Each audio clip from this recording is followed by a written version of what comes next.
प्यारे बच्चों, आज हम सभी लोग रस पढ़ेंगे। ध्यान देंगे। रसस्यते इति रसाः,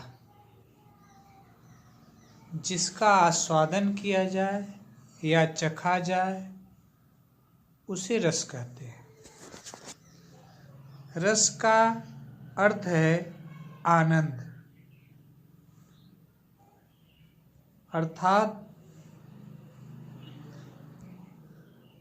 काव्य से जिस आनंद की अनुभूति होती है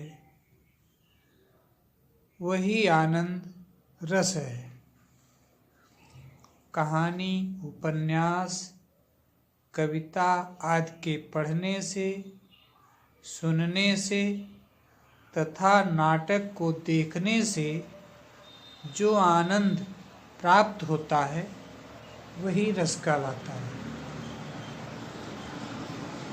सबसे पहले भरत मुनि ने अपने नाट्यशास्त्र में रस निष्पत्ति का संबंध लिखा है। उन्होंने बताया है, विभाव अनुभाव व्यभिचारी भाव संयोगात रस निष्पत्ति। विभाव अनुभाव व्यभिचारी भावों के संयोग से रस की उत्पत्ति हुई है।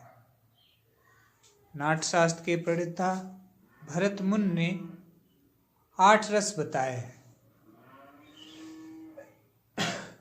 उन्होंने शांत रस को रस की गणना में नहीं माना है। रस काव्य की आत्मा है। जो स्थान शरीर में आत्मा का है वही काव्य में रस का है। रसों का आधार भाव होते हैं। ये भाव 2 प्रकार के होते हैं, अस्थाई भाव, संचारी भाव। ये ही काव्य के अंग कहे जाते हैं। ध्यान देंगे। अस्थाई भाव है मन की स्थिर वृत्ति अथवा स्थायी रूप से किसी भाव का मन में विद्यमान रहना अस्थाई भाव कहलाता है। ये सुप्त अवस्था में सदैव हृदय में विद्यमान रहते हैं और अवसर पाते ही जागृत एवं पुष्ट होकर रस के रूप में परिणत हो जाते हैं।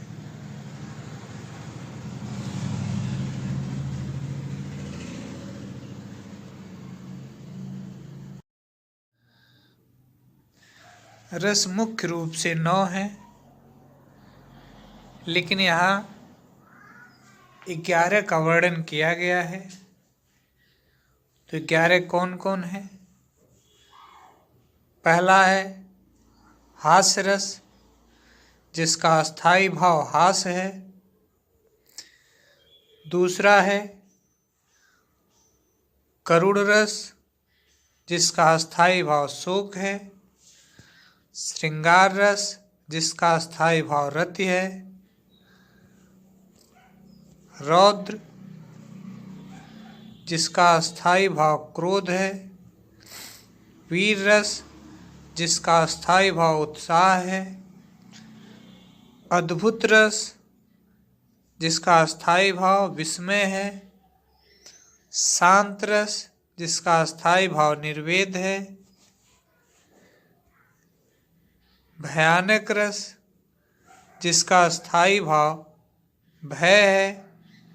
विभत्स, इसका अस्थाई भाव जुगुप्सा या ग्लानि है। वात्सल्य, जिसका अस्थाई भाव वत्सलता या स्नेह है। भक्ति रस, जिसका अस्थाई भाव देव विषयक रति है। हम संक्षिप्त रूप से अस्थाई भाव को जानेंगे। हास्य, जिसका अस्थाई भाव हास्य है। अंगों या वाणी के विकार से उत्पन्न उल्लास हास्य कहलाता है। शोक, प्रिय के वियोग या हानि के कारण उत्पन्न व्याकुलता शोक है। रति, स्त्री और पुरुष का प्रेम रति है। क्रोध, काम बिगाड़ने वाले को दंड देने वाली मनोवृत्ति क्रोध है। विस्मय, अनोखी वस्तु को देखकर या सुनकर आश्चर्य का भाव विस्मय है। शांत, संसार के प्रति उदासीनता का भाव निर्वेद है। भय, अनिष्ट कर सकने में समर्थ जीव या वस्तु को देखकर उत्पन्न व्याकुलता, ये भय है। अब विभत्स है। विभत्स का अर्थ है, अस्थायी भाव है ग्लान, जुगुप्सा, जिसको घृणा भी कहते हैं। घिनौने पदार्थ को देखकर ग्लान जो होती है उसे जुगुप्सा कहते हैं।